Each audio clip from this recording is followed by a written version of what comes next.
Here we are again, episode 6. Six. I can't believe we're here again. Yeah, we have to show it with 2 hands now. We're on 2 hands. 2 hands. Look, everybody, 2 hands to get this. Yes. Well, another week has passed. Let me talk about the week that I've had. You've had. I'd like to start week, actually with the very beginning of our journey of this week, perhaps. So the minute I left your house, yes, okay. I went off and listened to Nebula, the one you recommend, the Tides of Nebula. Tides of Nebula, and I really enjoyed it. Yes, it was I was walking back in the dark through Central Exeter, and it was a really good experience. It was definitely very etheric. Yes, but I enjoyed upbeat. It. Still upbeat. It was upbeat. A lot of post rock can be a bit downer. But I've been listening to it a bit as well. Yeah, have you got any standout tracks that you? No, I haven't gotten that far into it. But I went through an album, or their best of, and I. Oh, sorry. Yeah, shout out to the Spotify. Well, I do it on Spotify, but where you have that, suggested by this artist. I do like that. It's a good way of finding out about an artist quickly and see if you get a gauge for liking them or not. Yeah. What I found actually, and it really annoys me, is I use YouTube Music just because I also watch a lot of YouTube, and so you get ad free, but also you get YouTube Music, which is good. You see, I don't need the music, so the bonus of no ads is not quite worth it. It works out for me really well, and it was only £1 a month more, but I got the first 2 months free, so it works out even better. Anyway, they're a discovery process. So if you start listening to a specific band, their discovery stuff just goes way off the rails. And just stuff not even relevant to it, and it's not things I want to listen to. So I'll start playing a Paramore song, and we're not even in the emo stuff by 3 songs later, and I'm just what is going on? Yeah, so they need to sort themselves out. I don't think any of them got it right. With Spotify, which if you play an album or a playlist that's very short, it'll start doing suggestions, and it's did you not just listen to what I was listening to? Because this is nothing like that. This is not for me. And if you're just, not that I could get through light songs, but there's been times in the past when I've been listening to something where their suggestions to me, I'm pretty certain are my children's music taste. So somehow it's got mixed in with the algorithm. You've tainted your algorithm, yeah. No, I think Taylor Swift turns up and I'm out. Yeah. But when I used Spotify, I think it was a bit better. It was a bit more curated when I used it. But I mean, YouTube Music's way off the bat. Anyway, so I listened to Young Nebula. Was that what it? Sorry, Tides of Nebula. Yes, and they were fantastic. So yes, I didn't listen to them much last week because I've had a very busy week. So I probably will listen to a bit more. Cool. What else have I done this week? So I also spent some time. I opened some small packs, and I finally got. I can't believe this, Mark. It's finally happened. Okay. It's been a year and a half in the making. A Pikachu. No. Yay! I got the alternate illustration rare for the Raging Bolt EX. I've been chasing this card for literally a year. Sorry, I'm going to have to find my phone. Do you want to Google it quickly? Yeah. Okay, let me. Okay. Just some interlude music now, I suppose. Interlude music. No, give me that description again. It says the Raging Bolt EX Temporal Force. You need to type in all the keywords. I've got temporal forces. Right. Ooh. Are you looking at price? Don't look at prices because that's a mercenary like that. £73 on eBay at the moment. I'm looking in your glasses to look at if you're looking at the right card, and I think you are. It's like a giraffe with a sky cloud. Yes, it's got a cloud for a moustache. That actually unravels as a moustache, yeah. Because it makes me, from a distance, it looks like a riff on the whole Terry Pratchett Discworld. Oh yes, I know. Have you come with that? That's elephants holding the flat world on top of the turtle. The turtle. Yeah, but this just looks like it's just on a giraffe's neck. It's a Discworld on a giraffe's neck. Yes, I've been chasing that card for a year. I've probably opened over 100 packs to try and get that card. 100 packs. I don't want to do the math on it, but we finally got it. I was thrilled to bits. Oh, here we go. Another eBay sale is £291.88. Is it a graded card though? Because graded cards, they're more expensive. Is it in a shell? Again, is it in a I'm shell? just looking for the shopping section of. Yeah, it's in a shell. Yeah. Then it's going to be a. Is that card. because it's mint condition? It's going to be graded, which means it might be worth more. Okay. Basically, I haven't graded things. Our Bubble Mews again exploded in value. I think it's now like £600. It just keeps going up. It's skyrocketing. Someone is out there making it worth lots of money, and I don't know who's doing it, but it just keeps going up. Are you going to sell it to cash that in? We're not going to buy more. No. I mean, if you play it right, surely it's a way of making money. Yeah, people do Pokemon as an investment. It's part of, like, in air quotations, a diverse portfolio. And I guess if you've got Pokemon cards, you probably do have quite a diverse portfolio of investments. Yes. Do you get people giving you advice? If you go on Reddit, there are people who will give you advice on which cards to collect and like which sets to get for best value and stuff. Oh, it's all very speculative though, and like it's so weird because Pokemon at the end of the day can just print more cards. Yes, and then it devalues everything. But then in all reality, that is what the real. No, but banking is like regulated to some level. It is regulated to some extent, but at the end of the day, you could just spend more money on. You could make more money. You know, that's. Well, it's like all things that are unregulated Bitcoin. It could just be It could be very controversial, but no, that's not the point. I find you're a collector. You're a connoisseur. I'm a connoisseur of the arts of the pieces of cardboard. Yes, shiny bits of cardboard. Shiny bits of cardboard. Hell yeah.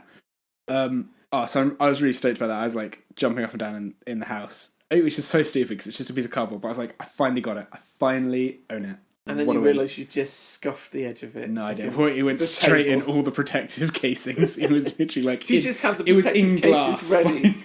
Is it when you sit down to do your card opening? Do you have all the cases? Yeah, normally we do. But for these ones, we were like just on the bed. We were like, what are the odds? And then it happened, and then we were like, oh my god! It doesn't take much for something like that to very quickly become creased and messed up. But like as soon as we knew it was the card, I like ran and got the protective sleeves. I got the penny sleeves and the top loaders, which is what the. And then we put it in the binder. So like it's all protected. It's all now safe. It's all safe. It's hermetically sealed now in a vault. Did you adjust your home insurance policy? We didn't. No, we had to do our home insurance this week actually, and we were like, do we class the because you had to do anything over £1,500. You had to declare individually, and we were like, does the Pokemon collection count as one item, or does it count as individual cards? Because I'd say it's individual cards because we could list exactly what cards we have. I mean, I'm only going on, doing it for boring stuff like a washing machine, a television, that kind of thing. But surely, the whole point is something happens to your home and it gets flooded or burnt to the crisp. You want to be able to get the financial value back to that. So surely having the individual cards listed is something worthwhile. But if you do that, we can't individually list them because we don't have a single card that's worth more than 1,500, which was the threshold to list specific items. So they won't accept. It's not that you. We just didn't list it. You just don't list things that are under 1,500. But then if you list several things at £100, it does add up as something. You know. Well, that was the point. And actually, we get very technical, but we put in like how much we think everything in the house is worth roughly, like how much, including your Pokemon collection. Yeah, just the whole thing. We put in a bit higher than the average house, it turned out. But that's fine. We know we're collectors, so we will have inherently more value in our house. It does blow my mind. I can picture myself stocking out tins of Pokemon cards in the game in the Birmingham Bull Ring. Thank you. Yes. You remember where I live, don't you? I do. Or have lived. But stacking them out in piles of these things, and to think that they've got a financial worth still, that these things are collectible to that degree that you would put them on your house insurance. I think. Well, yes, I just thought it was junk. You know, like every other bit, soft toys and other crap that we were putting in front of the till point to sell. Yeah. And also there were things. Well, it's the same with Mini Wargaming, which is a Warhammer show, and they do battle reports, they do the game.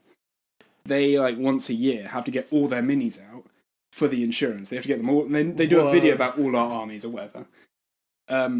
They get all of them out, but they have to do it just for the insurance purpose. They have to be like, these are all the minis we have. Here's all documented. So all these people that will mock people that have these hobbies and interests. Still, there are people that do that. Still, they're not even taking into consideration that these people are building up value. It's not just something that's devalues the moment you open it out of the packet. It's something that adds up over time. Yeah, some of these things do add up over time.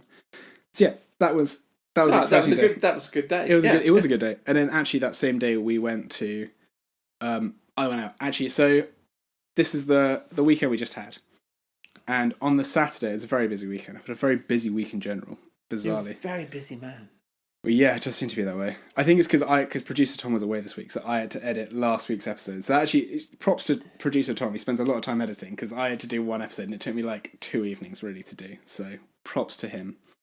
But so Saturday, I went out drinking with the lads, and I realised I'm not for that life anymore. We went to the first pub, which was Double Locks, which is just a little bit outside Exeter, and it was a bit rainy, and I just felt all I felt was a little cold. That was all I felt for the whole time I was there. You had good chat with people and like ha ha ha, but I just remember feeling just a little cold.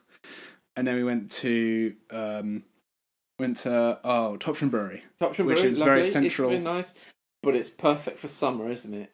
Yeah, so we were garden to the side of it. Nice to hang out there. Yeah, it's not so much when it was drizzly, which it was. Yeah, we went inside and I got one of their. Oh, and they have all their special pints. I feel like such an old man. They have their like woke pints. They're not woke pints. They're just because they're a brewery. They do some kind of more evolved flavors. But I just want a beer. You just want the bog standard. So You're not messing around. I got something and I was like, this tastes too citrusy for me. And I was like, oh, and I'm like, our friend's like, I'll change for you. They swap drinks and I was like, this is just about tolerable. Do you remember any of the names of the beers? No, because they change them every like 5 minutes. They get onto the They're good. levels. They're nice. But yeah, so I then went somewhere else for a drink, and then we went Prospect. And have you had the pie from Prospect? No. Oh, the pie from Prospect. I have been in Exeter for about 13 years nearly. Yeah. And in that time, I've been an old man with children kind of thing. Okay. Going out is impossible. Going to the co-op across the road and getting a packet of biscuits. And even then, little treat for yourself. Yeah, a little treat for myself. To go with your coffee. Tea. With tea, sorry. Yes, in English. I do apologise. Yes, your tea. Coffee. But no, the Prospect pie, I highly recommend it. Do get it, because you get a big old wedge of pie. Where is this? In Prospect. So it's on the quayside. So it's the white pub. The white pub. You know where there's like... Well, people who don't live next to this is going to be so pointless, but I'm going to explain it one anyway. No, so you know where the antique shop is? Somebody might want to come and see This is true. We're doing recommendations. Lovely place. So it's, on the actual quayside where it's like near the waterfront, there's like a restaurant, and there's like an antique shop, and then there's like kind of like a bandstand, not marquee, but it's like a covered... I know the marquee, the bandstand thing. Yeah. And it's literally just there. That's the pub. Is it the one with the cannons outside of it? Or near that. That's the museum. I think it's I know the way you mean now. Yeah. So yes, their pies are phenomenal. They have, and we all had pies. There's like 8 of us. Steak and ale pie. Hungry now. What? Steak and ale. Steak and ale. Okay, and it comes on a bed of mashed potatoes and then peas, and they give you a good hearty, healthy peas. It's a proper pie. It's a proper. You get a big slice of pie. It's none of this nonsense where they. He's waggling his finger, ladies. I am doing a lot of waggling because this really angers me. When you go to a pub and you ask for the pie, and what you get is they bring you. Yes, they bring you an like individual pie. Well, no, they bring you an individual pie, but it's in its baked tray, whatever you call it, like its ceramic tray. What kind of restaurants are you eating in? And then, they tart up a little bit. It's normally like one of those ceramic nice ones. Oh, I see. Or like tin ones, Oh, because it... Sorry, I'm going to digress all they do is they put one bit of puff pastry over top. They don't. It's not a full pie. No. That was the digression I was going to make. Yeah, no. A pie has to have the crust around the whole pastry thing. Around the whole thing. You must be able to take it out of its tin. It's soup with a lid. It is. Well, it's stew with a lid. It's a stew with a lid. No, it's stew with a lid, and it angers me. Yes, no, people get away with you. this. We can form a petition. We should, because it's outrageous. We can get everybody on this and we'll change Exeter for the better. Well, I think change the world. Change the world. Let's start with... being ambitious. Locally. But so anyway, the Prospect one is proper pie. And it's proper pie, full pie, and it's cut from a larger pie. Yeah, large pie. Yeah. It must be a huge pie this thing's coming from. Anyway, and I had that. God, I'm so hungry now. Honestly, I had that. I do apologise. I had it, and then I stood up and went, I'm off, lads. And I went home. Really? Yeah. What time was that? 8 p.m. Oh, wow. And Well, we've been drinking remind me we're again. drinking from midday. You're the I'm meant to be the not groom. Oh God, best man. I'm best man. Best man. You piked out. Yeah. It wasn't the best man guy. It was someone else's birthday thing. Oh right, it wasn't. I just couldn't. I couldn't understand the idea of going out for a night out. We were drinking for 8 hours, really. And just like I think there's just an age where I'm just like I just can't be. Oh, I just can't be doing that. I do remember once going on part of this when I lived in London, going on a part of one of the tube line pub crawls. I only met up with a friend who was on it all day towards the tail end of it. And even for the 3 pubs I did, I just felt knackered. Just getting between the stations, getting into the next pub. And he'd been doing it for probably 8 hours before I even got there. So, I mean, to be honest, it wasn't particularly nice when I got there because they were absolutely out of their heads by that point. But they were still had the, I don't know, gumption to continue. Yeah, I don't know. No, I remember, the thing is, it's so weird. So we've gone off tangent, but as we do on this podcast. It's so like, oh God, I've lost my trail of thought. How have I done that? When we first met, which was I was about 24, 25, is when we first met. Mark. Yes. And the stark difference between 25 and 28, I'm 29 now, but 25 to 28 is astronomical. Yeah. I was going out every Friday night getting absolutely pissed off my face every Friday when I was 25. And then one day that just stopped. And now I just couldn't imagine doing it anymore. Like, the thing is that it's interesting though, because actually I miss dancing.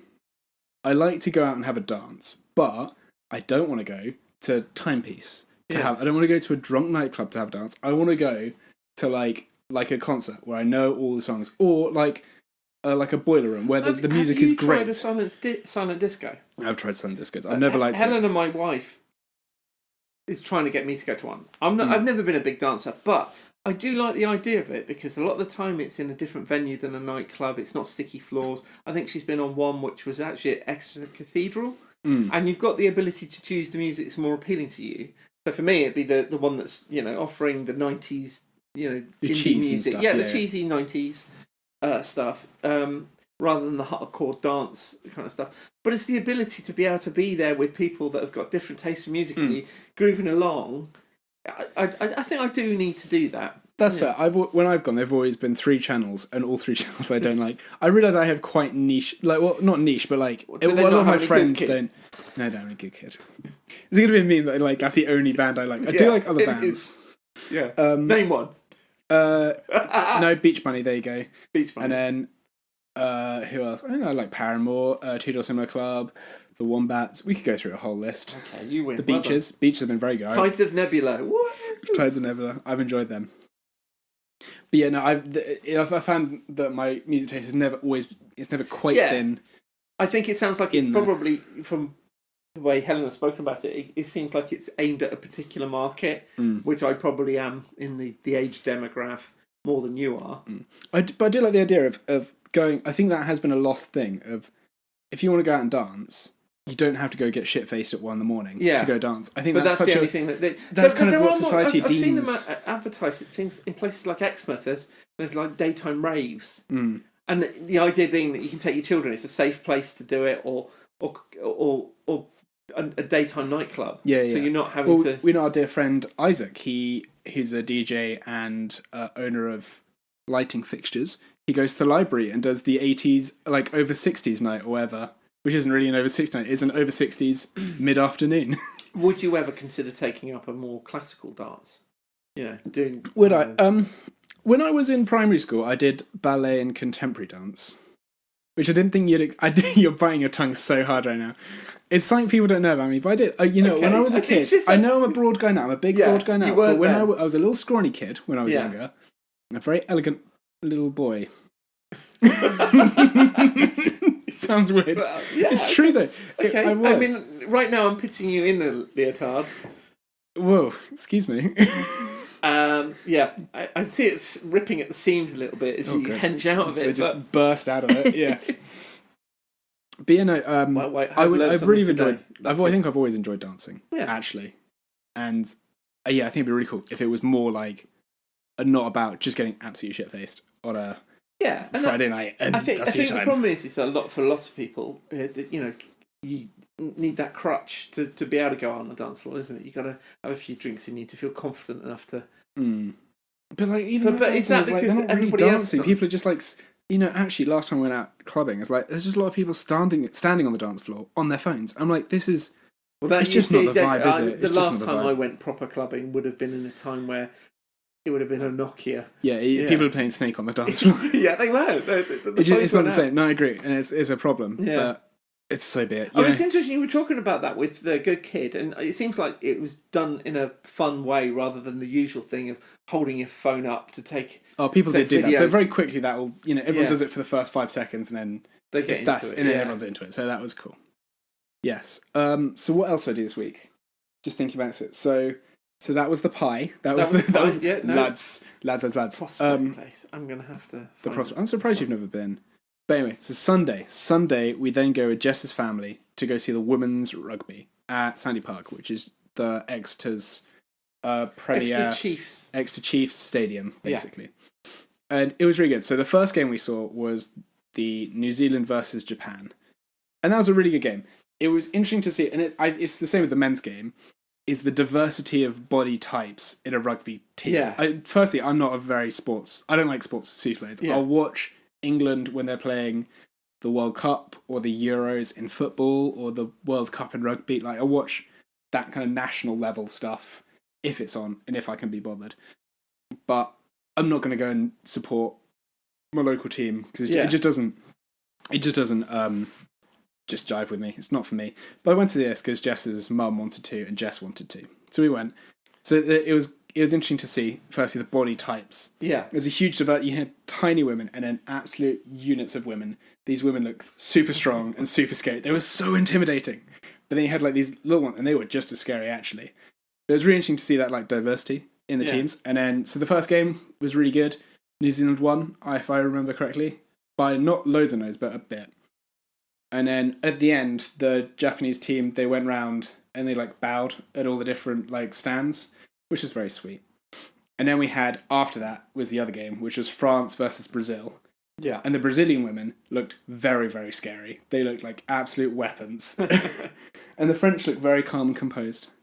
They were very like undervalued. Like just like very like understated. That's the word. Understated. Yes. That's the word I'm looking for. And then Brazil got thrashed. It was like 11 tries to 1. I know that's not how you score rugby, but that's what I remember looking at the screen. Yeah. When Brazil, the British people, we love an underdogs because when Brazil scored their 1 try, we all cheered like they'd won the game. Honestly, we were there. You're tapping in. I don't think it's the underdog element. I think it is the underdog element because we. You don't think it's our eternal enemy, the French? No, because there were a lot of French supporters there. Oh, okay. And were they cheering for the Brazilians? No, but there were a lot of French and a lot of people wearing French kind of stuff. But I think the British people do like an underdog. I think that's so true. We saw the Brazilian team getting just thrashed, and they scored 1 try. We're like, yes. It felt like such a victory, even though it wasn't. It just felt great. So you actually sat through 2 games? 2 games, yeah. It's good at sat because you can at Sandy Park you can stand, and I have stood there before. We get free tickets sometimes just due to our work proximity. Are they seated ones? There are seated ones as well. And actually being seated was fine. It was a bit cold again. Maybe I'm just getting old, because like cold seems to be a recurring theme of my weekend. Oh, just a little cold. Just a little cold, I should put a jumper on. Oh. Well, I did have a jumper on. Raging. But yes, so that was good to do. It's something I wouldn't normally do. And I think that was fun. And it's something I'm glad to hear it, because Helen and my wife has booked some tickets for me and the children, and herself, of course, to go and see one in a couple of weeks' time. It might be possibly South Africa versus France, but we're not sure yet. They haven't finished all the matches. That'll be a big game, I think. Yeah, but that'll be interesting.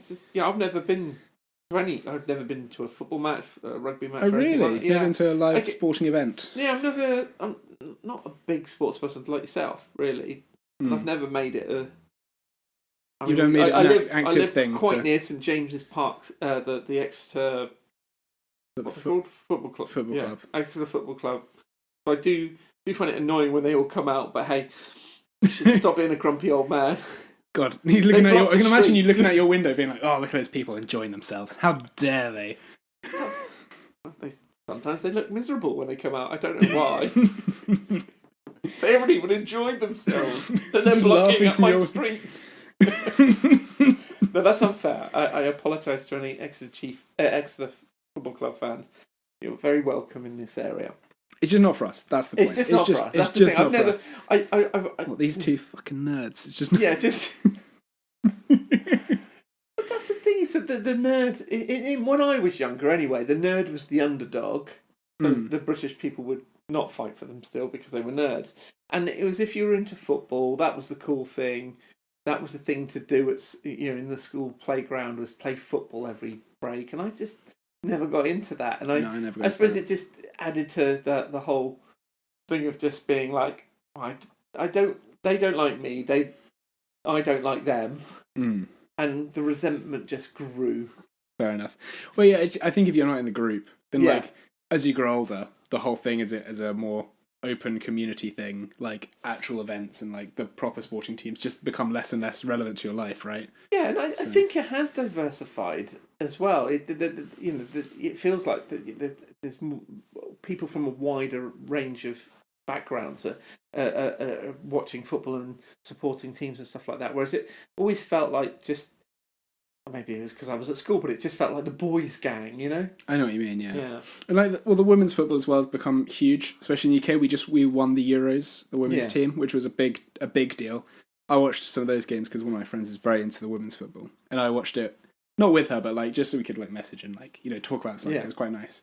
But like, they left it last minute. Every single game was an absolute nail biter. But it was really good to watch actually. Yeah. Something I hadn't experienced was. Winning? Yeah. England's not famous for its winning. Yeah, you're not used to that kind of thing happening. So that was a good experience, and it's not something I'll do regularly, but every now and again I might do a bit of watching of live sports, perhaps. Yeah. If I'm invited, I think. Because I think actually another thing is like if you got friends who are into it changes the dynamic, right? Because they know all about everything and they can commentate to you. Yeah. That's one thing I did notice. Going to a live event, no one's commentating. Because how are you supposed to know what's happening? Well, it's good. Like you watch it on the TV, and the commentators. All right, whatever. But like, no one's commentating anything. Yeah. So it's just silence. It's just you watching a game in some level of silence. There's no one talking over like the stand, which I thought would happen, but it just doesn't. It was very interesting. I suppose. Well, of course, it's like one of those things you don't think about. Does anybody then have a radio with them? Some people do. You can see some people have the ear things, and they were just listening in to get more detail. But yeah, that was. I think going with friends who would know what's going on. Yeah. Would be a different dynamic again. They'd be like really into it. That would be my experience. I don't think any of us know what we're going to. What we're going in for. What's going on? Where's everybody gone? And then last thing I was. You sent me some homework. Yes, I did, and I realised after I'd given it to you on the. So you go home that I'd probably given you a really onerous task. Really. So what you handed me. So the listeners don't know this because you said you'd give me something that I would like. Yeah. And you handed me as I was leaving your house just to put on some lovely post-rock music. You handed me a case, a physical DVD case. I just want to say one more thing. Yes, that was my original intention to find a film to share with you. And just as we were leaving, we started talking about Pride and Prejudice. And you were saying, it'd be nice to get into... I really like those BBC dramas and stuff like that. And that's where the spark of inspiration came from. Yeah. I know, it was good. So, you gave me the Tripods, I believe it's called. That's right, yeah. I'll brace you with, I've only watched 4 episodes because it was a series. So, I didn't... Yes. When it's a movie, I can sit down and watch a movie. It's old. It's from what I can tell. 1984. It was 3:4 aspect ratio. I put it into my PlayStation 5 and it read it. It was amazing. I didn't think it could do it. And I sat there for the first minute. I can't believe this. I sit there for the first minute waiting for it to start and I realised I was in the menu. Oh my god. Not for a full minute, but you were thinking it would just start I just thought it would start. I'm so used to just clicking like go on the disc or the thing, but it didn't. It was bizarre. It was like really rewriting my brain a bit. Yeah.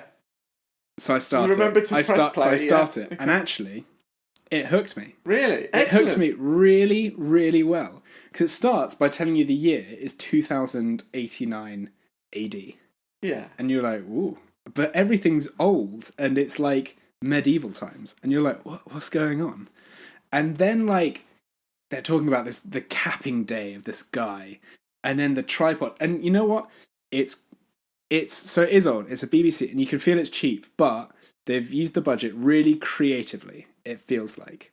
They spent a lot of time and effort building how these tripods work in the world, right? Yeah. And in the first opening scenes, they may have spent a bit more on the first opening scenes, but it felt, even for the budget it probably had and for the time, it still felt pretty good, pretty compelling. I think they did have a good budget for it. It was a Saturday. I think it was Saturday. Do you remember what year it was? It was 84. 84. Yeah. Okay.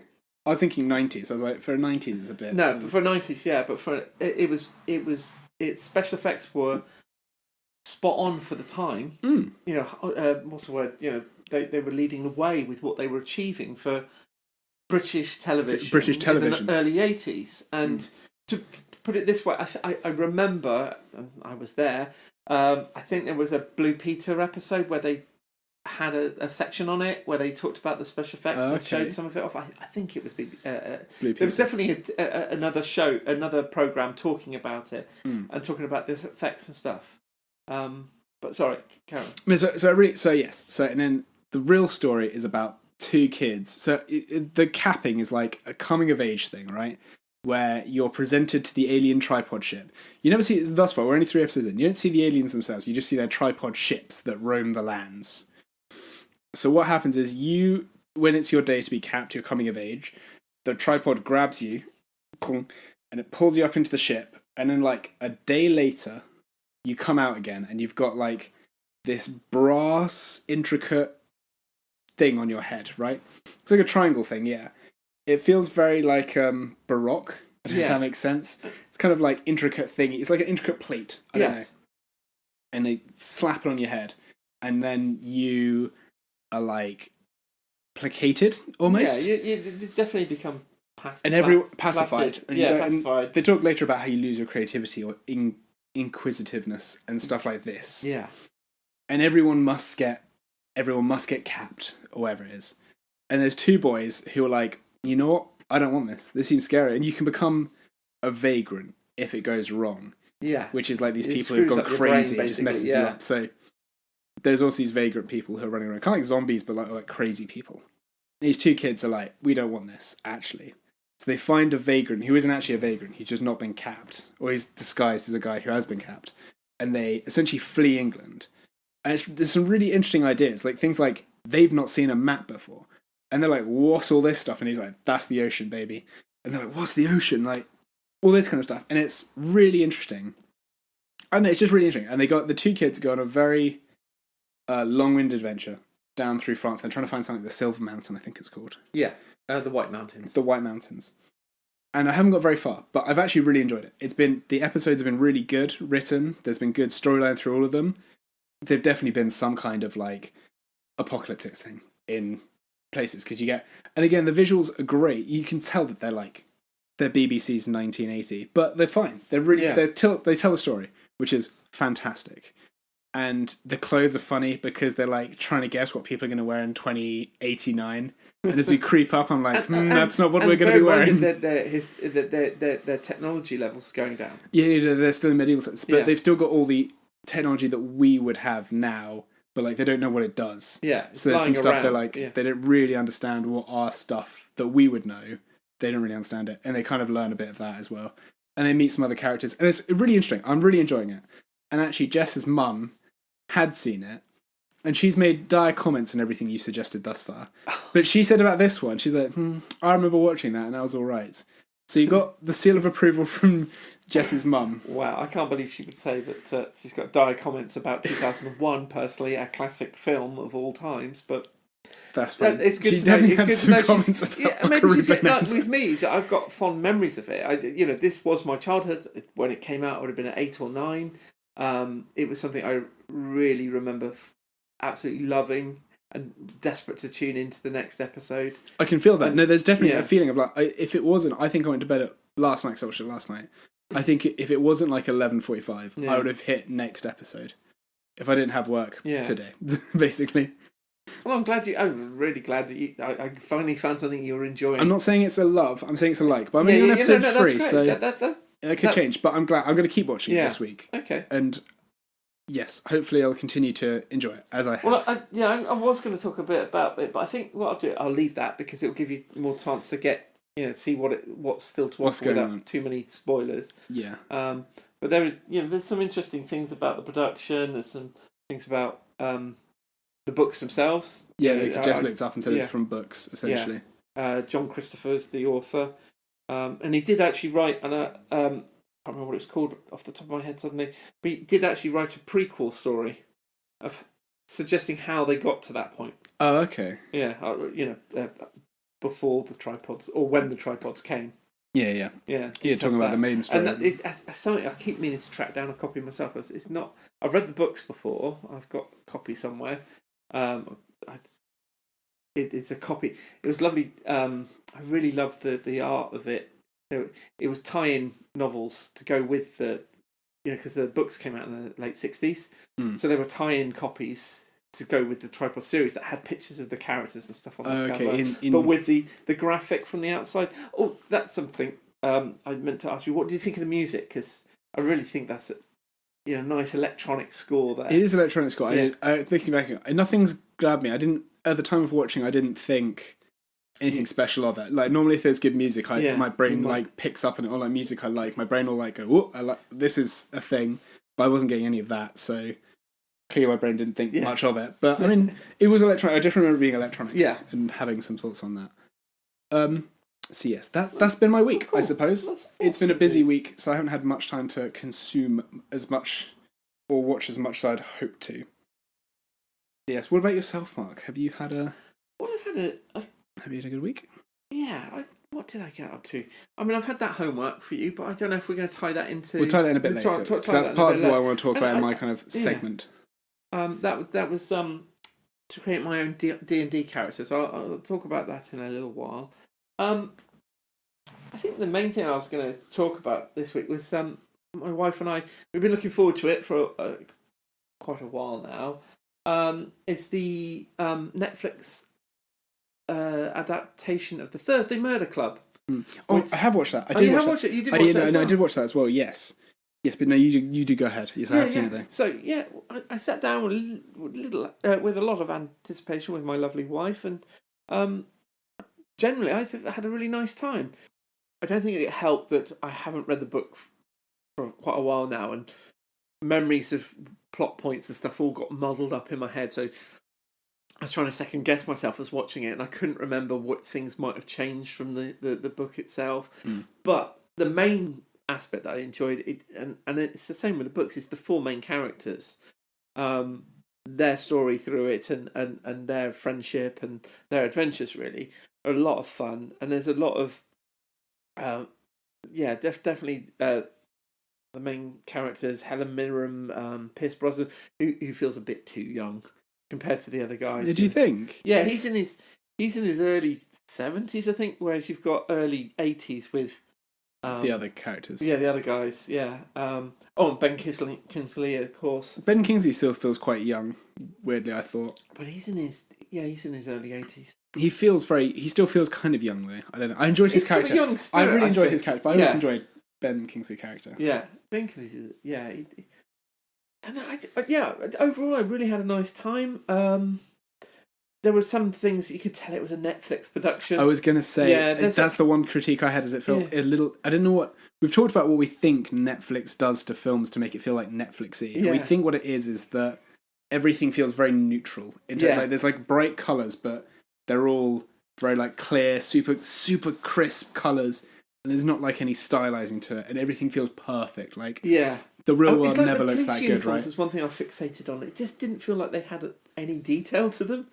It felt like an early, not early, let's say, a 2000s video game where everything's just rendered a little bit with enough detail so you know what it is. You get the idea of it rather than... when they went to the police station, it was this very picturesque, unrealistic police station. I remember even in the countryside, police stations end up being a bit grotty. You know, it was like sweep to within an inch of its life. Yes. You know, it absolutely felt like that, and like everything felt way too perfect. The only thing I did think actually is the flats of all the people.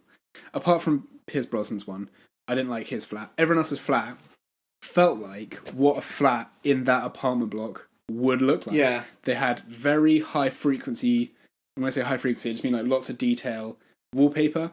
Yeah, they had really old style kitchen countertops, and like it just felt like old, like how I imagine my grand's house. It's old people's with money's version of what they want their fixtures and fittings to be like. And that's what it felt like to me, and that felt good. That felt very not Netflix, weirdly. Yeah, but the thing is, Pierce Brosnan's apartment, it was too much for an old boy, a young man's bachelor. Yeah, it's a bit of like lads worry, but like, but they would not allow that in a retirement home.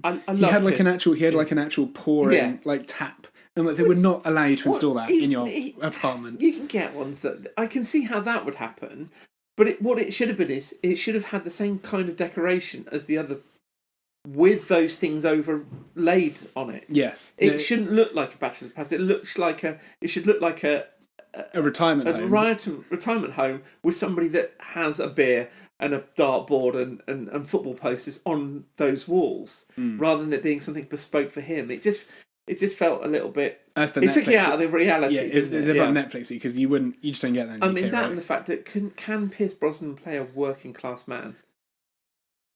He felt like he played a working class lawyer.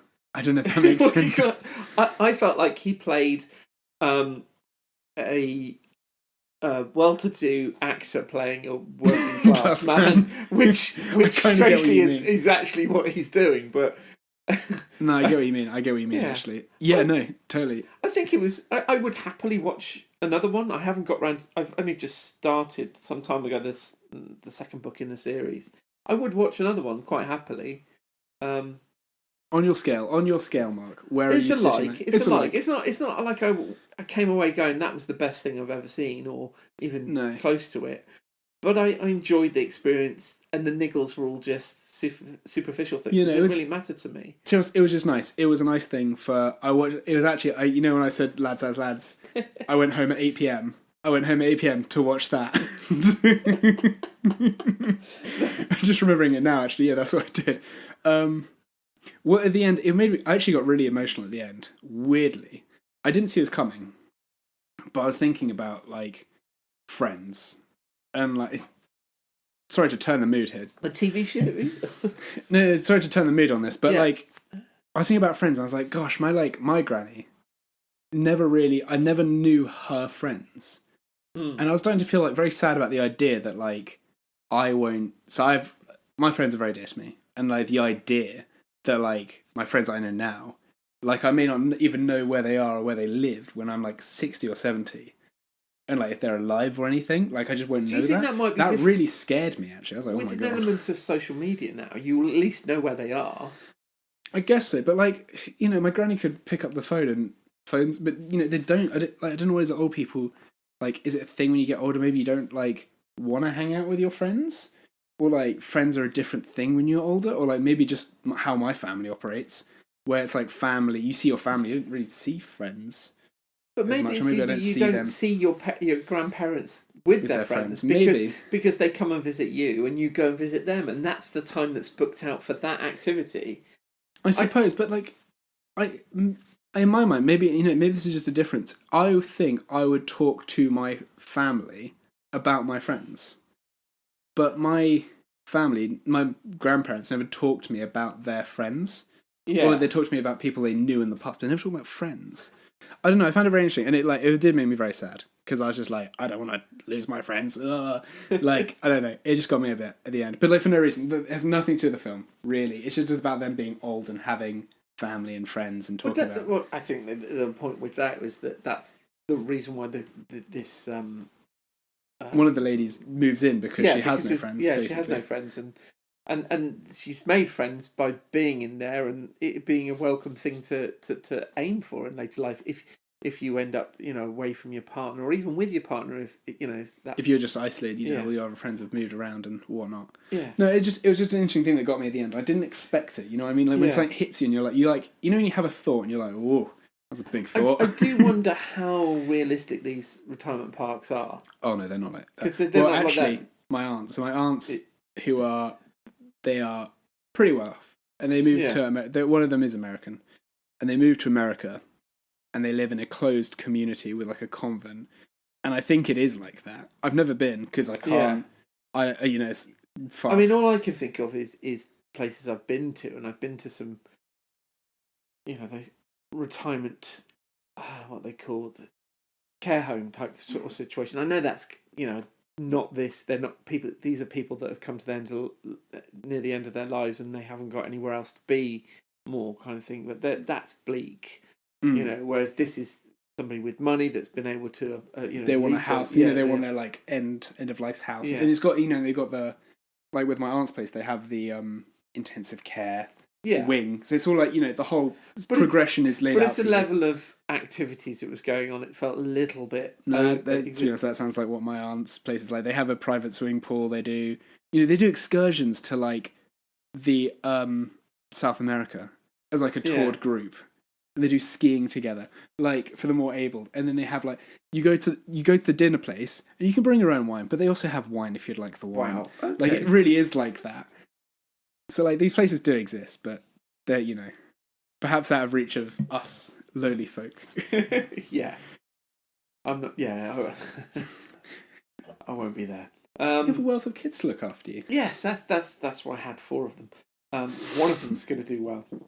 Statistically, one of them's going to be fine. No, I'm sure they'll all be good. Yeah. Did you see anything else? I did see one other film that was it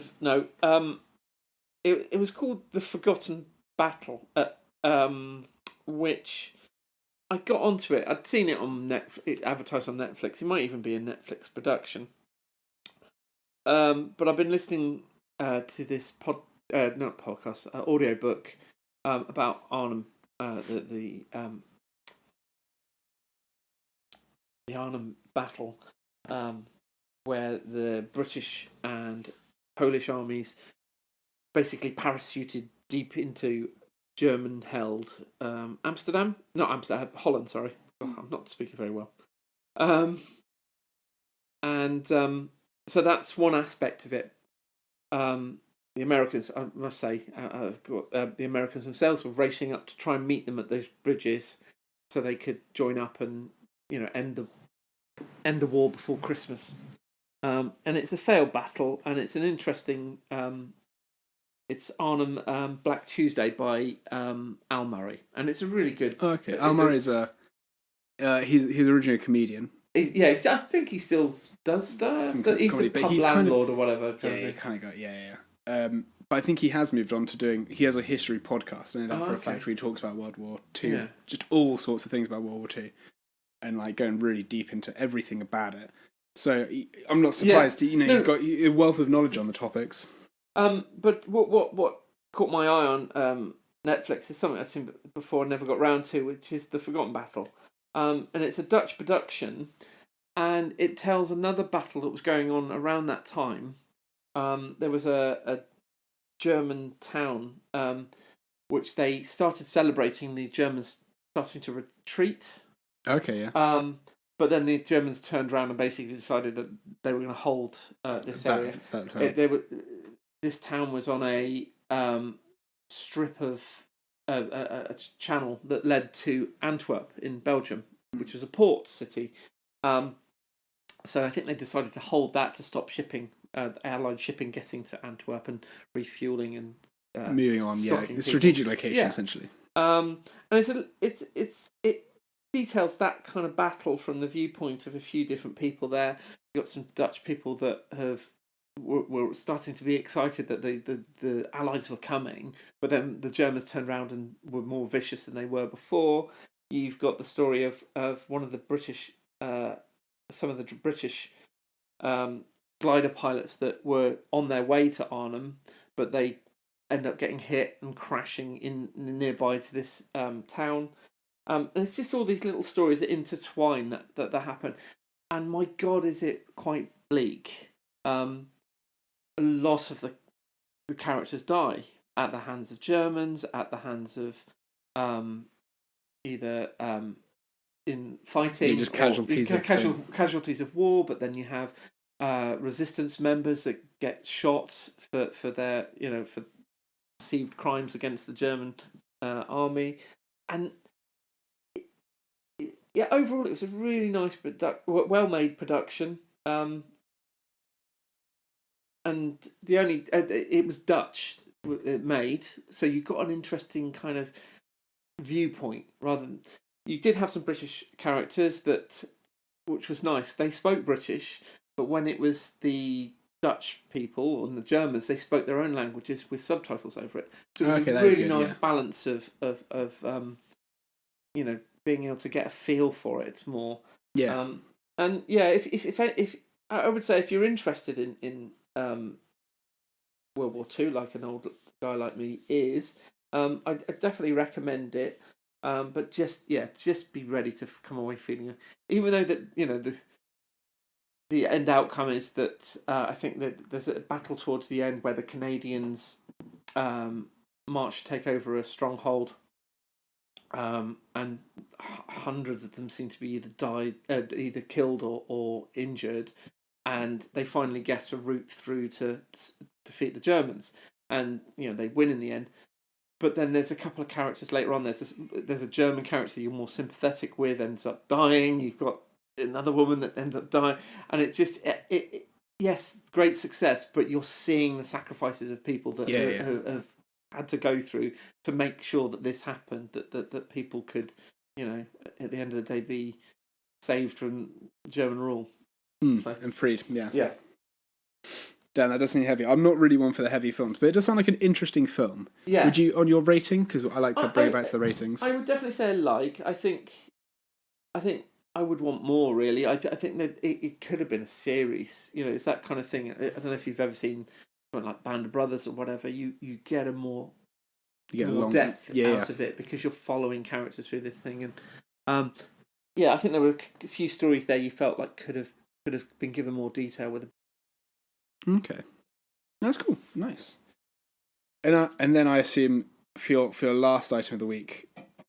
Yeah, my homework. Was your homework. Yes. I had asked, so to recap for people, I had specifically asked Mark to do one thing. And what I'd asked him to do is create a D&D character.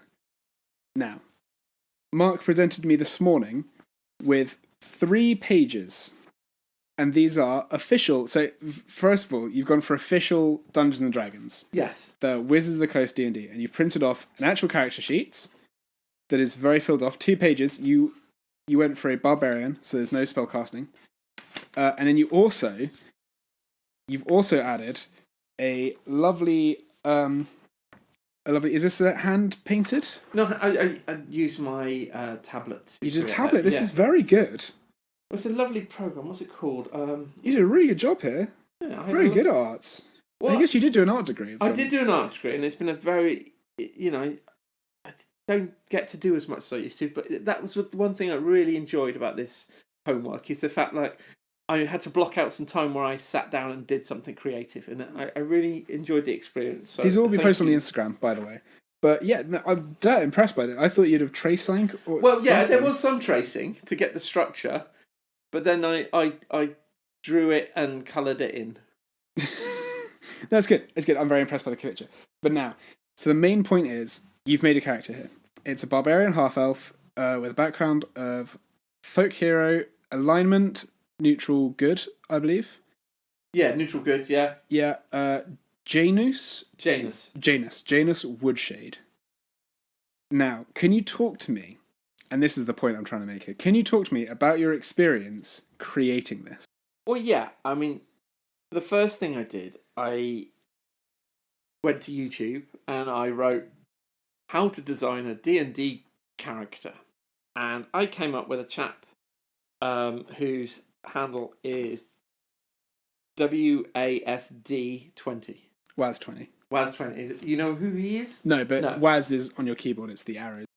Oh. Well, I'm being pretty thick there. And the title of the video is D&D 5e Character Creation Guide. So I basically listened to him talk about a character, going through all the steps of how he created his, and there were a couple of links that he suggested for getting having a starter booklet online, official D&D stuff.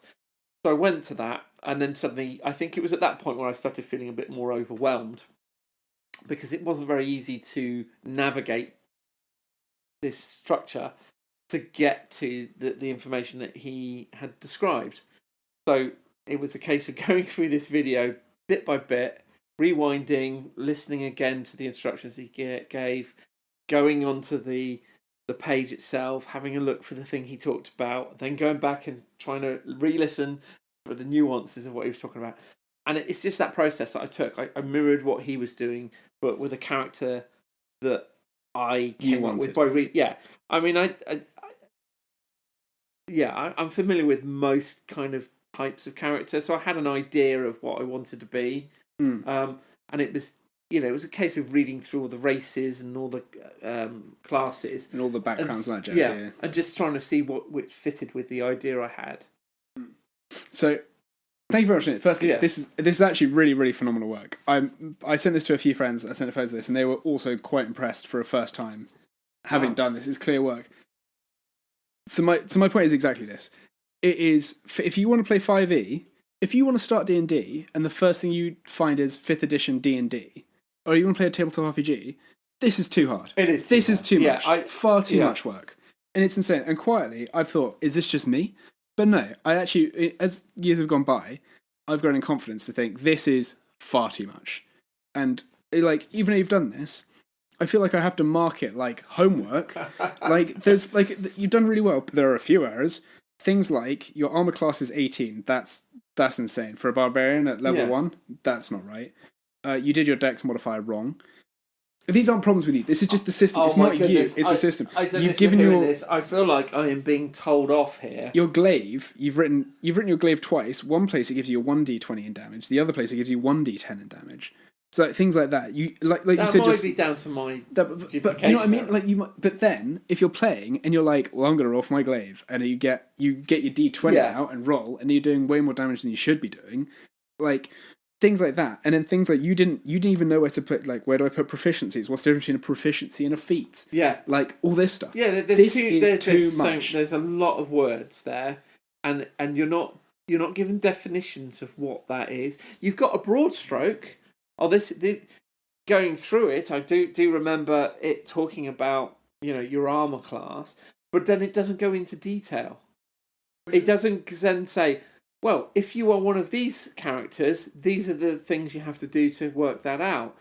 It's a very broad, this is what you do to work out your armor class. And I'm thinking, but the guy had a different result than I did because he had a different character. I don't understand where I've gone wrong. And actually, I was talking about that with my friend, and I said, is it this plus this plus this? And he went, no, it's this plus this plus this. And so I was like, even I've got this wrong. Yeah. And I play D&D like a bit. So, but okay, but my whole point is 5e I don't think is where maybe you can, but I don't think it's good for starting players. Yeah, no, definitely. I at the beginning when I started this process, I thought this would be easy. I've just got to listen. I've got to read the rules, and I've just got to follow the procedures that somebody else has given me. But very quickly, I was fighting the urge to contact you in some way to say, "Have I got this right? Does this mean this?"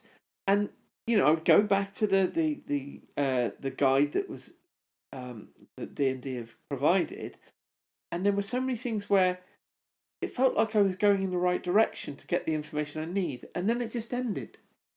Yeah, because they want you to buy the book. But I mean, I don't mean like extra rules. These were things I knew I should be able to find out because of the context. The 20 guy. He was telling me, this is what I did, and I couldn't replicate it. Okay. So where was it? Either that it was his prior knowledge of understanding of it. You can get like the player's handbook. So for a bit of background, you can get there's like D&D 5e, which is owned by Wizard of the Coast, which is controversial right now, but we'll talk about it another day, perhaps. they released like 3 books, right? So Yeah. you've got the player's handbook, you've got the DM manual, which is the Dungeon Master's manual, and then you have maybe a campaign book if you're doing a campaign, or maybe the monster manual, which is like just a bunch of monsters if you want to throw monsters. So you as the player are meant to buy this book, an actual book, which I think is a starting. If you don't know if you want to play, you've got to buy 3 books, right? That's like, even if they're 20 quid, and I don't think they are 20 quid, that's 60 quid you've got to pay for something that's meant to be just free. In my mind, D&D should be people sitting around a table and like, oh, you need some dice, but you can use your phone. Right? You can roll some dice on your phone, and you can take notes on your phone. So you don't actually need anything, really. That's what it should TTRPG is about. And I'm going to refer to things as TTRPGs, which is tabletop role-playing games. Because I don't want to say D&D, because D&D is what you've done, and it's a very misnomer, because people who start typing in D&D, they get this, which is the fantasy world of D&D. And it's also, that's another point, it's a very locked-in world. D&D is, if you want to play a fantasy world, if you want to play an elf, you know, going around the woods or slaying some stuff in a dungeon, then D&D's for you. But there's so much more to the genre. Do you want to be in a sci-fi? Do you want to play cyberpunk, right? Do you want to travel in space, right? And do you want to go and explore unknown planets? Do you want to do Arkham horrors? Do you want to do, like, you know, do you want to be wizarding in the wizarding world of Harry Potter? Like, you know, there's so much more than just definitely. what Dungeons... But it's that unfortunate thing of it being the first popular thing. The first time it was known as something was Dungeons and Dragons. You know, we no, I agree. You had the whole furore in America of it being linked to demon worshipping and devil cults and things like that.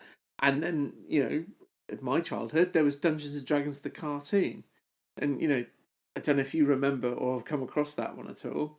No, I haven't actually. No, it starts with these kids at a fairground in, you know, hometown or whatever, and they go on some sort of ghost train, and it takes them mysteriously into the world of Dungeons and Dragons, and they're each given a different power.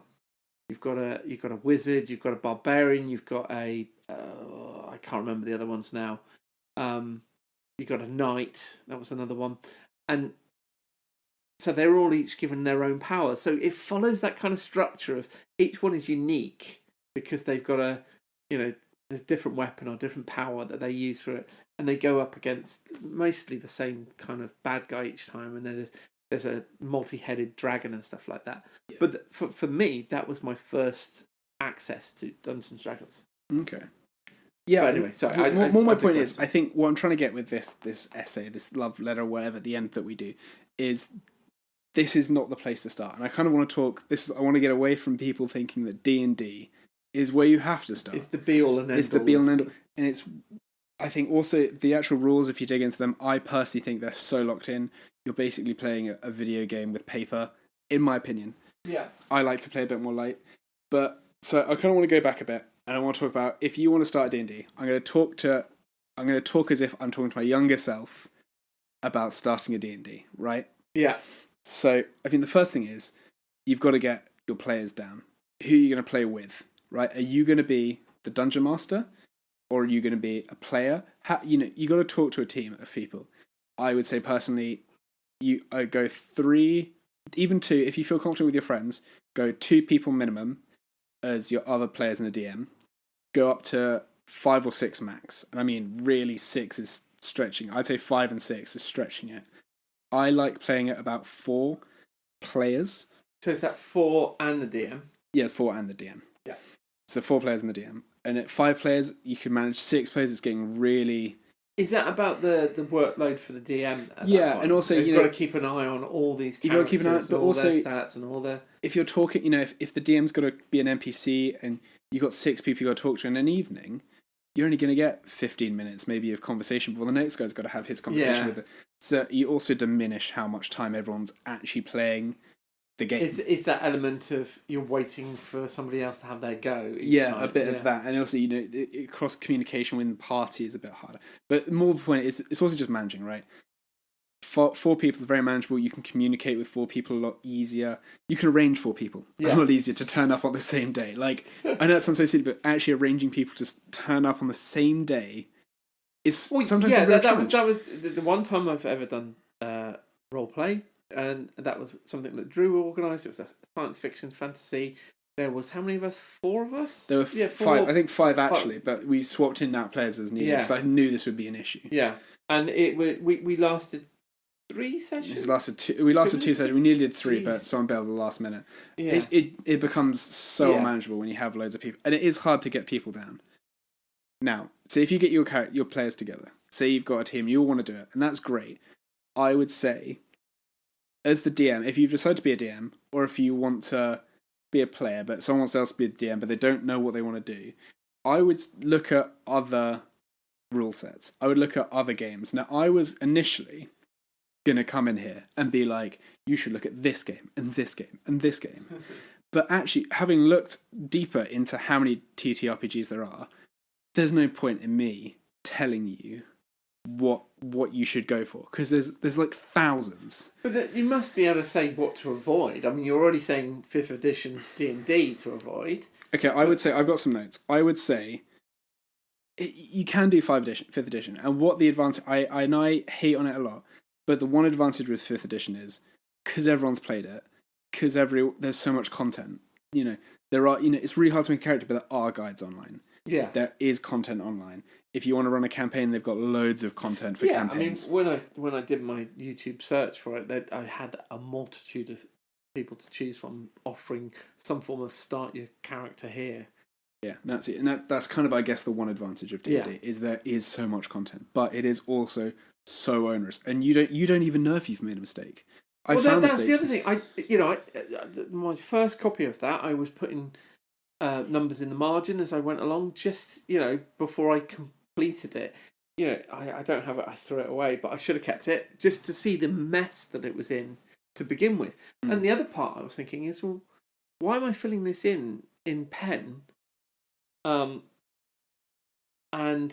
the thought being, at some point I might change my character's stats, either through realizing actually as a particular class I get some extra, and these evolve over time. Or so if I level up, what changes? And are you supposed to have a bottle of Tipex? Or do you get another piece of paper to write it all down? You normally end up with so when I've done it, because I don't like laptops. I think it just breaks my immersion personally. Yeah. If you like laptops, go for it. But you said people tend to put it on computer. Yeah, I'm analog, aren't I? Yeah, I know I'm analog too. I prefer to, because it actually people. So D&D, they have a website called D&D Beyond where you can have your character sheet, and then you can link that to the DM, and the DM can see everyone's character sheet, and then they can do stuff as well as the party lead.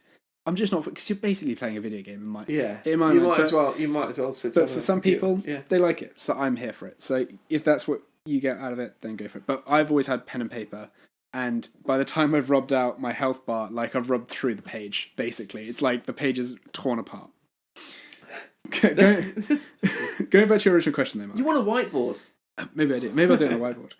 The original question. So some things maybe I'd avoid then. So things like D&D, things like Pathfinder, and maybe Daggerheart as well. So Daggerheart is, if you know what Daggerheart is, do you know Critical Role? They're quite famous on YouTube. They're like the... No, it's not something... They're like the D&D podcast, right?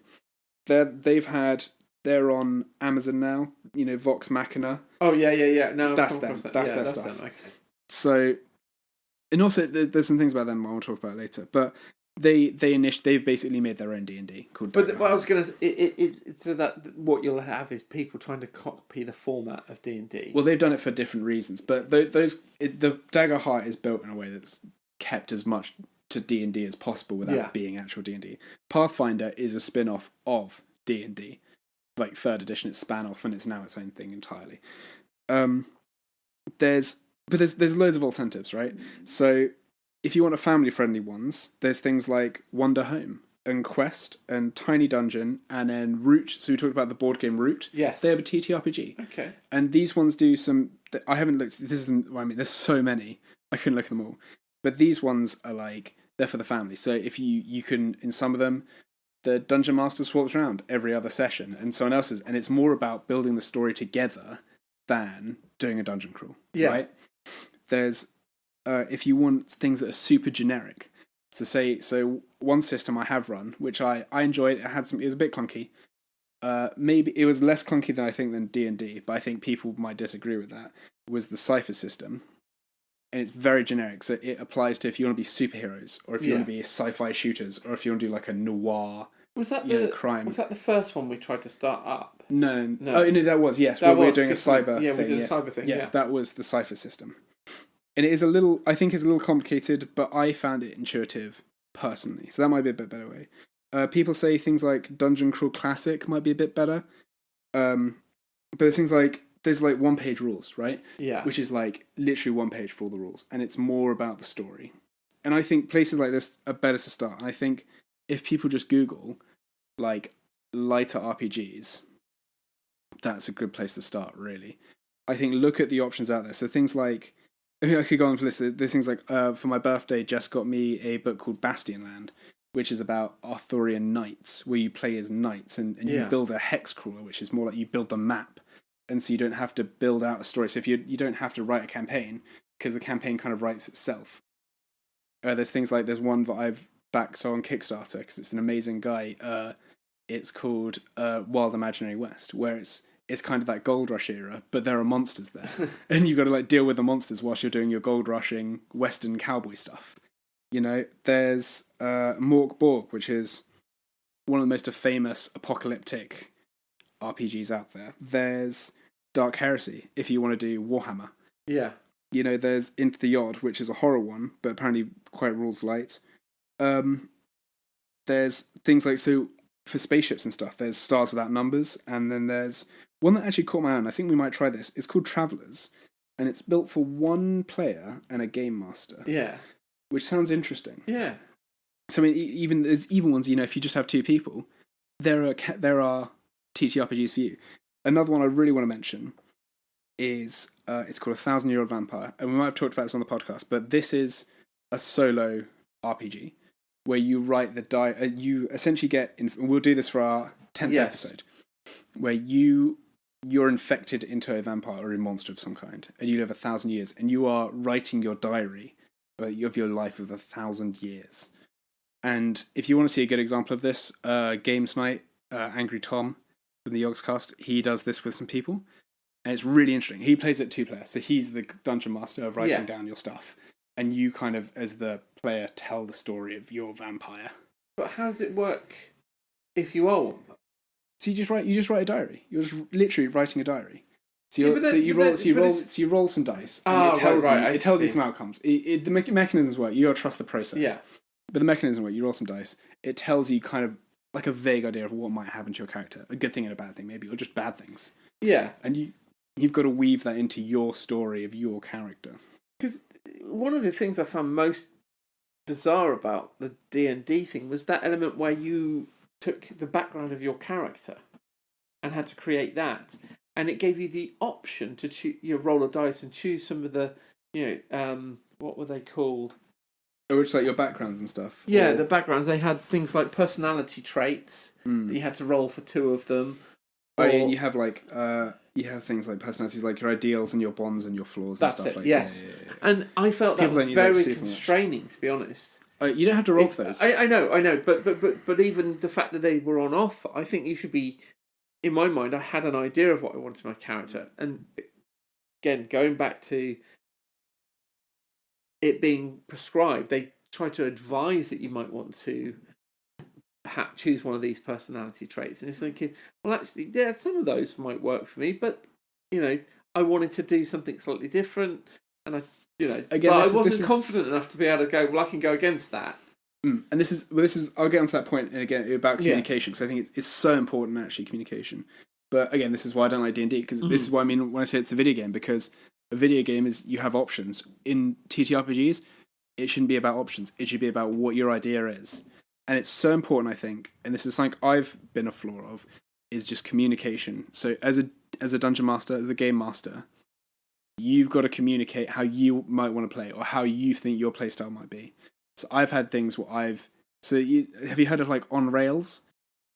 I know of it in video game terms. Yeah, so I think I like to play some of my D&D kind of a bit more on rails. So so you'll do a thing here, and maybe I'll try and move the story so you guys want to move over to here. So I don't have to like build out the world. And actually I get quite overwhelmed if they're like, I want to go over here actually.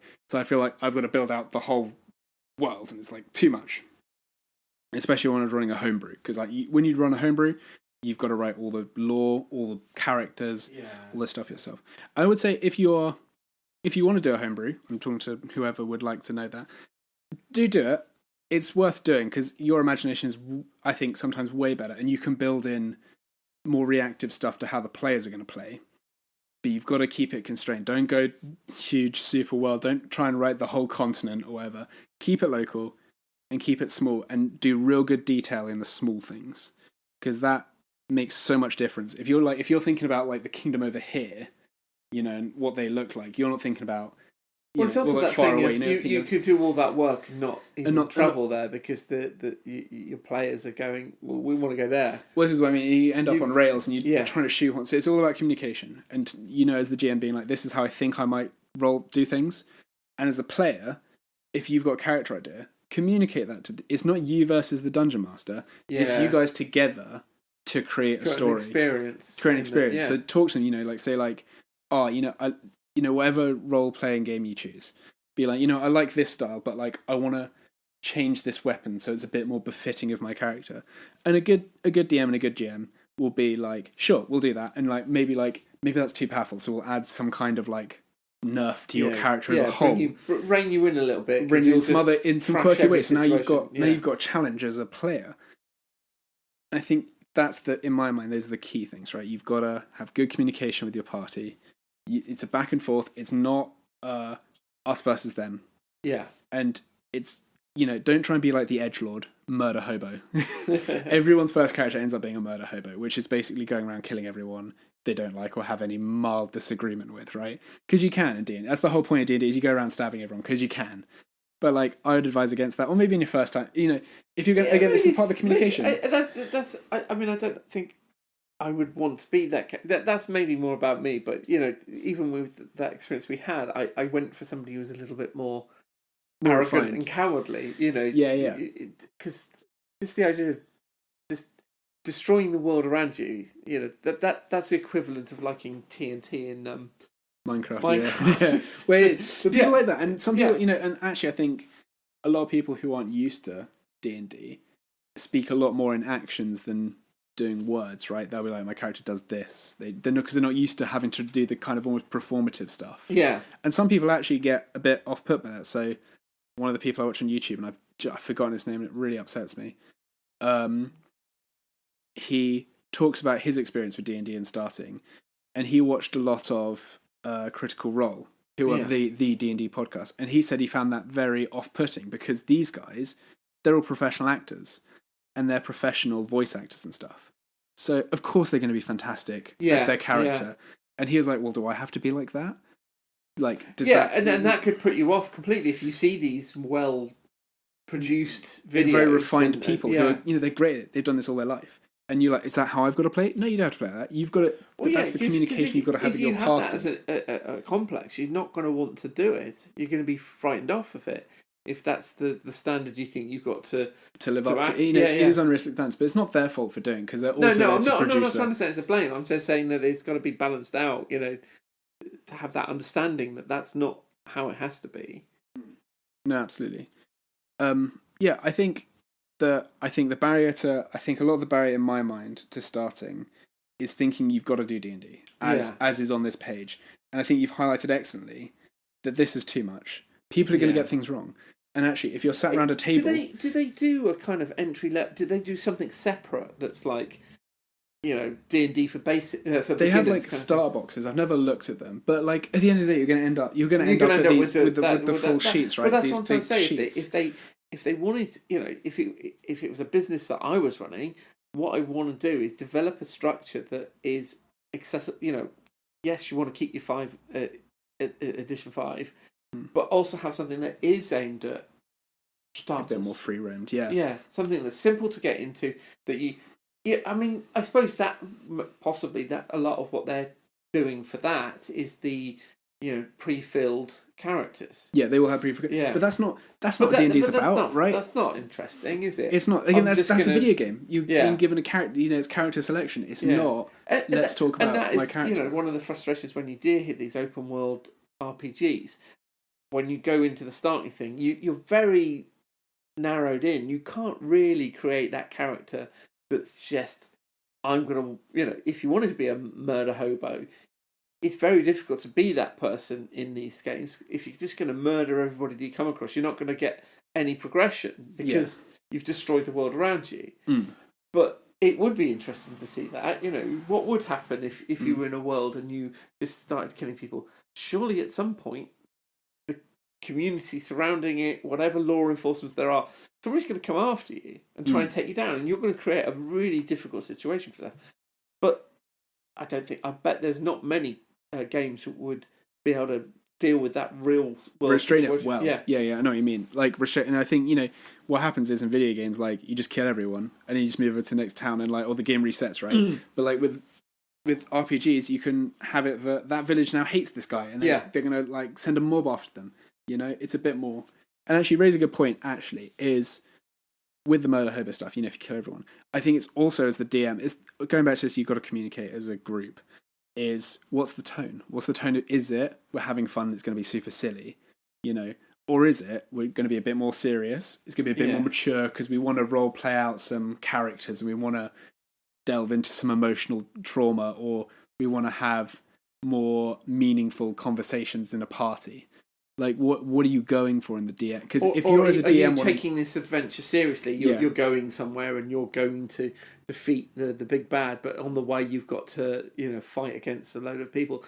So you do all these really hard moral decisions. You're not going to go to a tavern for a lark and have a mess about. You're going to go there. What resources can we get? What information can we get out for these locals? Yeah, and you don't want somebody then just going, I've just killed the barman. You'll be like, yeah, no, 100%. So you've got to communicate. This is what I mean about 100% communication. Is you've just got to talk to your team, and I think it's so important. And you're right. It's super frustrating, and it becomes frustrating when someone there's just a misjudgment. So you're trying to do something super serious, and the guy's trying to do something just so stupid, like he's trying to jump off the 5th level of a building to jump to a haystack, or something stupid like that. That just it's like, well, that doesn't work in the world. And everyone gets frustrated by that. So it's about saying the level. And I think, it was very clear when we did our little D&D that it was a silly one. Right? Yes, it was going to be stupid. Yeah. And I put in the people that were involved in it, it's going to be silly. And I put in little things to make it silly, like how you start the ship up. Like you had to run around the ship to turn it on. And little comic twists like that. But we knew it from the start it was going to be a comic one. Yeah. So I added comic effect. And it makes it infinitely better. And then that heightens the experience because we're on the same picture, and I knew that, because I knew it was everyone's first go, they're all going to do ridiculous things. I knew Izza was going to do some silly stuff with cats. Yes. And actually Alec was fantastic at being this drugged up medic guy. But I knew that's how it was going to go. So I knew, just talking to you guys, I knew that was going to be the vibe, and the communication was there, and it made it such a better experience. If I'd gone in really seriously, I think we all would have. You would have lost us. I think we would have been like, "This isn't what we're here for. Having a fun time, not having a deep, meaningful thing." Not realistically thinking out a situation of how to switch on a spaceship. Yeah, I would say so. Yeah, so some final notes I think on this. If you are going to do your own homebrew, in terms of rules and stuff, I say go ahead, but realize that won't scale well.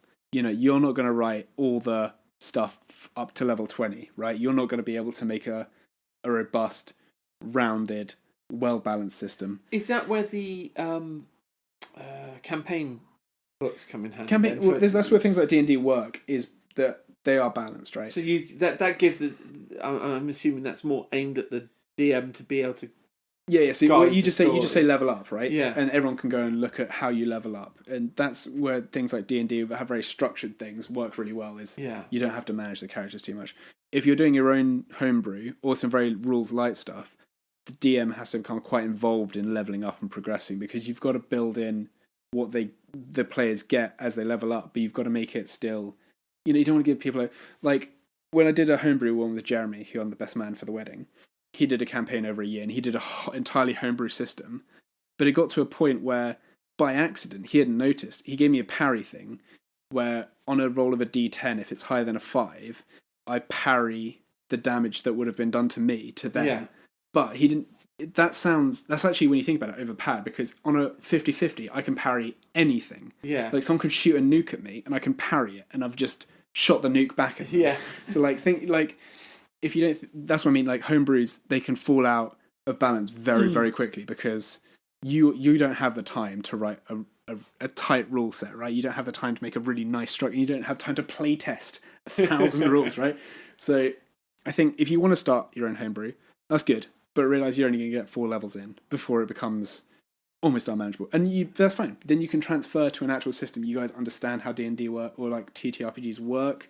You understand what the system is. You can find any system you want. You'll know more by then. Yeah. So I'd say go ahead with it, but just be aware that you're not going to get a full, the full up to level 20 if you want to. And rarely campaigns go to level 20, but just realize that's not going to happen. I think rules light stuff is really good to start. I think if you've got people who want to do role playing, it's a great place to start. Be aware that there's, in every single fandom, there is a TTRPG written for that fandom. You can do Doctor Who, you can do Avatar: The Last Airbender. You could do Firefly. I don't know if I haven't looked, but there's definitely a Star Trek bridge. You can do that. Things like Mothership, which is a horror. There's so many niche ones out there. You can get something that will appeal to your. Yeah. Even if you've never done role play before, you'll find something that will interest your. Yeah, interest what you're stories interested in. Because actually, this is something that I think I struggle with, is how much of like. So you can all TTRPGs have at least rules, right? But then they also, what they'll attach onto that is a world, maybe, or like a magic system, or like how things work in the world, or like places you can go in the world, or like So D&D has the whole Forgotten Realms, or the Feywilds, or places you can actually go, and they've written out all the lore for all these places. Yeah. Some systems don't give you any of that. They just be like, here's the rules, you go make the world. Some places give you a little bit. So like Bastion Land, it gives you the tools to build the world. Yeah. But you've got to really like make it come alive. And so there's a blend of not just rules, but also the world that comes along with them. And I struggled at first to I would be like, I love this rule set, but I want to decouple it from its world. Yeah. But really what I could have been doing is looking for rules and the world together. Because sometimes the rules really complement the world, right? Yeah. Because they'll have rules that really delve into how that world works. I think it's just important to think of that as well, because that's something I didn't think of when I was younger. And I was trying to find, when I was looking for my D&D, when I ran one, I was looking for the most stark, decoupled rules, right? Just the most like vanilla rules, so that I could imprint the world I wanted to put onto it. Okay. And I think in some level that was a detriment. Cypher's a really good system because it's so versatile. But it meant it was hard to tailor it a little bit to what I was trying to put in the world. Yeah. But it's a good system. So yes, that's I've spoken a while about D&D, but I hope that's a good starting point. I hope you've learned some stuff. I've got one question for you. Yeah, of course. If you were somebody and you didn't have, anybody that you knew of that was into RPG, role-playing games. Yeah, table. TTTT. It's fine. And you were interested in having a go, what would you advise is where do you go? What do you do? If you think you aren't going to be able to get friends, firstly, which totally fair, I understand that. When I was in sixth form, wants to be a DM either and organise it. They want, I'm talking about someone's got to wants to have a go, for the first time and see if it is the sort of thing they're into.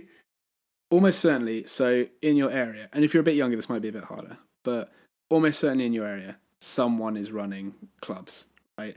You just got to look for your local gaming store, your FLG, your friendly local gaming store. So we have you just got to do a bit of searching, and there will be ones that you can also do online on Discord. Yeah. The thing with Discord is people duck out a bit more. People don't commit as hard. Because you haven't got that friendship already there. Yeah, it's a bit hard. I think doing it with friends is the best. But I mean, there are clubs that do this, and you can even pay to do, to be part of a club that does it, and that's sometimes a bit better. And I think that's another. I've rathed on 5e a lot, but that's one good thing about it is everyone knows it, right? So you can come in with your 5e character and just sit down at a table of people who are doing Dungeons and Dragons 5e, and it all just works. Is that a scenario where you pretend that you've just bumped into this character and that's normally what they do. Adventure for a period? They just join your adventure for a period, and that's what they normally do. And I think that's one of the versatile things of 5e is that it's so ubiquitous that you can just sit down with a character and everyone knows it, and that's fine. But if you want to delve into some deeper stuff, you will definitely need friends, or you need to go onto some message boards. But local gaming stores, I can't approve of them enough, or be enthused about local gaming stores enough. Like you've got one near you that's in Imperial Games. Yes. They've just expanded again. They're getting huge. They have some flooding? I think that was... No, they expanded. They've knocked between the two. They bought the store next to them and now have knocked between the stores. So they have a bit more space. They have a bit more space. But they do Pokemon mainly. I think they do actually Magic the Gathering, or they do card games mainly. But they'll absolutely know people, or they'll know people who will run a D&D. Yeah, you can be part of. I joined a D&D. I'm just remembering now. I joined a D&D that was. I just went on Facebook and I went to UK D&D groups, and I was like, anyone in Exeter, and there was one. There's like a pub just down the road, and I did that 5 times before I had to quit because I became busy. Yeah, but they're still running. That guy had been running that for years, and people just joined and left and joined and left and joined. And that probably for him as the DM was quite interesting because different kind of characters coming and going, and you got to write different personalities of the people playing those characters. Yeah, and and it's a if you're a bit unsure about it, I get that because you might be a bit anxious about meeting people in public. But I mean, it's worth thinking about it. Yeah, you can do it online. You can do it online. There's places to do it online. I'd say go to your local gaming store as well and just ask. They almost certainly know someone, right? They'll know someone. And you can kind of trust them because they run a store. They're probably quite nice people. They're there to help and shop, and they'll probably get some dice out of you. Or, you'll buy some dice off them. So that's what I'd recommend. There are options, but at the end of the day, asking your friends, and your friends might, you might be nervous to think, oh, my friends might hate this, right? But you might find that your friends want to give it a go. They may not have even considered it. I don't think Isa would have ever considered D&D. She's a very outdoorsy person. Yeah. She'd never have done this in a million years unless I'd... There were some friends from work that were doing it. And she was there, and she said it was one of the best nights that she had around a table. I think she specified a table. Just whilst I got you just drinking, you've nearly... choking to death, yeah. But she did enjoy it. But there's loads of options. I'd really encourage people to do it anyway. If they've never thought of playing a TTRPG, I'd really encourage people to try it because it's not just about going to slay, dragons in a dungeon. It's about character development. It's about overcoming social situations, something I'm not very good at, having confrontation. I've talked about how I'm not great at that, but I try and do it in D&D because it's something I want to do and be good at. You can play a character that's not yourself. Yeah. Something that might be a bit opposite, might do things that you wouldn't normally feel comfortable doing. I found that idea, I think you talked about that either last week or the week before. I found that quite fascinating. And actually, I think actually the best characters, it's weird, the best characters I've found are people when they kind of play their deepest, darkest version of themselves. So I played a very flamboyant, very camp, kind of cowboy guy. But we made this kind of joke that every time it changed scene, he changed outfit. So if we entered a building, he'd change outfit for that building. And we had this whole thing of he could summon props, as if it was a set almost. Yes. And he the whole world was a show. And it was very funny. And it felt very much like me, but it was a very campy version of me. Is he a bit maybe more exaggerated version of traits in your personality? But I'm glad thank you for listening to me just ramble on about D&D. I hope you got something out of it. No, definitely. I mean, it's one of those things that we had that very short couple of sessions. I really enjoyed that experience. It was something I would have loved to have continued, but it was. Can I recommend to you? Actually, I was surprised to see there's a lot of family ones. They specifically say 4 families, 4 kids, and there's ones that are to do with a kid or to do with a family. And I'll send you a list, but the list just for the listeners. See that and see.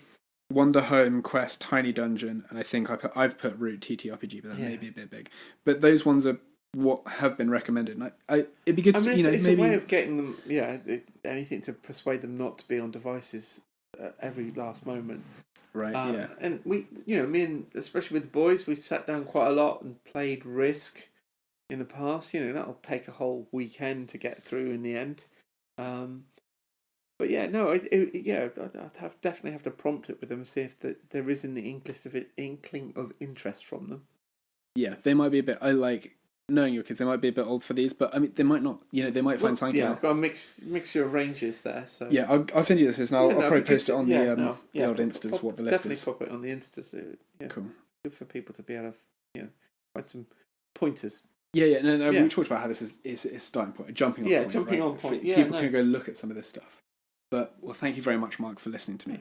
Do you have anything for the week coming up? Do you have any homework for me, or should I continue watching the Tripods? Well, I think if you can continue to watch the Tripods, and we can maybe give it a few weeks and maybe come back to it. Yeah. One couple of films I've been thinking about. First of all, I want to know: have you seen this film first? Because it's possible you have. Have you seen Blade Runner? I have seen the original, but I mean, not in trying to watch it. It's been on there, whatever. I think I might. I mean, it's a film I absolutely love, and in all its incarnations. I think it'd be nice to have a conversation about that and see your thoughts on it. Cool. Yeah, I'll watch it later. Yeah. In terms of my own self, I haven't got anything lined up in my mind. I have restarted watching the back to the Battlestar Galactica series with the what was it, like early 2000s version, where modernized the 70s original one, and I loved it at the time, and this is a rewatch for me, and I'm really enjoying it again. So I think I might watch a few more episodes and get something to talk about there. I think it's my turn for the love letter audio essay. The audio essay. That's a great one. Well, what I was going to do is one that I've been wanting to do for a while is an introduction to culture. All of it. When I say culture, I'm specifically aiming at a specific universe created by Ian M. Banks. I don't know if you've come across that author. He's a Scottish author. He wrote under the pen name of both Ian Banks and Ian M. Banks to distinguish between books that were more just general fiction and books that are science fiction. Majority of his output for science fiction was set in the culture universe, which I find fascinating. It gets described something along the lines of a post-scarcity proto-hippie communists. The idea is that it's a far-flung future where humanoid people have formed an alliance together. They have these minds that are evolution of computer technology that kind of run most things. And it enables people, because there isn't, if you need something or want something, you can get hold of it. Resources are freely available to most people. So set in this world, this universe where these guys are basically, they travel around in gigantic spaceships which have other spaceships in them, and they travel around. People that are more static live in orbitals. And a lot of the books are where this society come across other people in the universe, other civilizations, and the kind of clashes that might happen there. There is an element of communism to it, where everybody's treated as an equal, and the more positive aspects of communism. But there's also an arrogance to these people, which is where a lot of the humour comes from. Anyway, I might have started now. But yeah, so it's a teaser for next week. That's a teaser for next time. Next time, yes. Yes. But yeah, I will prepare some. For my homework for you, did you ever listen to Dungeons and Daddies? Did I talk to you about Dungeons and Daddies? I listened to, I can't remember who it was. It was Connor Jordan, a different Connor to your Connor. Shout out to Connor Jordan. He suggested one to me, and I did listen to quite a few of them. But It might have been Dungeons and Dragons. I asked him to listen to that. Okay, if it wasn't Nico, that's fine. If you've already listened to that, but it was overwhelming because of the amount of each episode was several hours long, I think, and was it? I can't remember. That's fine. Okay, I won't recommend that. I will think of another thing to recommend you, and we will just discuss that as it comes up. So that's podcast 7. That'll be podcast 7. Goodness me, we're racking up. Yeah, we're doing it. Very good. Well, thank you very much, Mark. No, thanks for coming through. Okay, bye now. Pleasure is all. It's always been a pleasure.